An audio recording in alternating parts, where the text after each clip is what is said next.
So we're going to have some asparagus tonight with our side dishes. So I've got some water going here in a frying pan, a sauté pan. I'm going to add a little salt, and I'm just going to cook those until a knife easily is inserted into the stem. So I'm going to put them right in the water, and I'm going to watch those, and then I'll fish them out in a little while. So I grabbed that. So I've got some nice prosciutto here, and I'm going to chop that up because I'm going to cook this in a little bit of olive oil.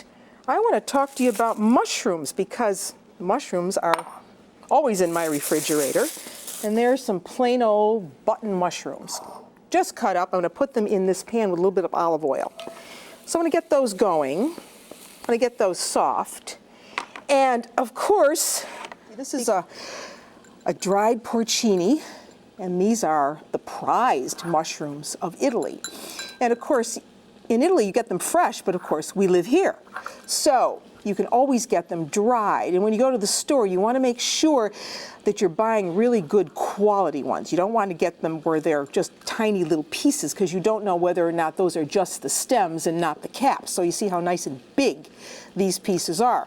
So when you get them home, you want to use them for a dish, you put them in some water, or you could do wine or broth, and you let them soak. You see?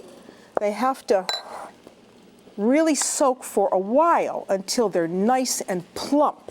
And then you can drain them off. So I'm going to drain these now. And you can save that liquid. That liquid is good if you want to use it in soups or stews, sauces. It's very good, so don't throw it away. So we're going to put that aside and take these porcini, and this is about an ounce of porcini mushrooms, which translates to about a cup and a quarter. And now I'm just going to coarsely chop these up. They're very soft already, see? This is going to give a nice earthy flavor to this dish. Now, hey, I'm using pretty nifty ingredients here for the company tonight, so I'm going to put those right in with the button mushrooms and give this a quick stir. So you get it in, get it soft, and you add your ham. So the ham goes in, the prosciutto and the boiled ham, or if you're just using boiled ham, you put that in. We want to get that soft. So I'm going to let this go now, and I can smell those asparagus. You know, part of cooking is smell as well. So in that same dish that I was holding them in, I'm going to put a little bit of olive oil. I'm doing all of this ahead because I can reheat this later on. I'm going to give that a little bit of salt and a little bit of pepper. Let me come over here and test these and see where we are. You want a knife that easily inserts into the stock. I don't want to overcook that. You see how easy that goes in? Those are ready. They got to come out. And we're going to set that aside. So we have our asparagus. I have a gorgeous tenderloin. So let me get that for you.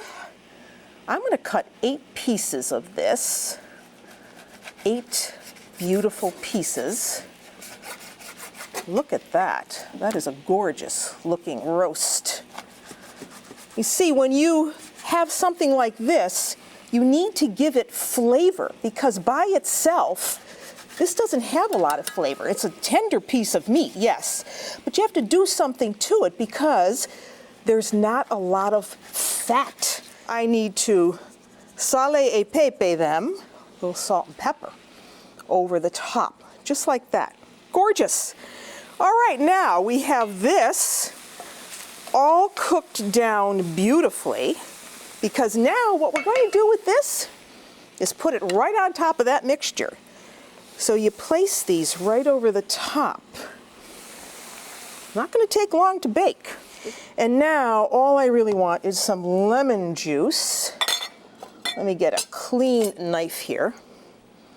So we want to take some lemon and just squeeze that in here to just boost up a little bit more flavor. I love lemons. Lemons you should always have in your kitchen. So we're going to throw a little lemon juice over the top, just like that. A little bit of olive oil. Doesn't this look beautiful? This is worthy of company. And a little bit of flat leaf parsley. Prezzemolo in Italian. Okay, that's it, folks. Now, this is going to go into a 350-degree oven. And we'll let it cook for about 15 minutes. Then I'm going to go back and turn the meat over and cook it for about 5 minutes longer.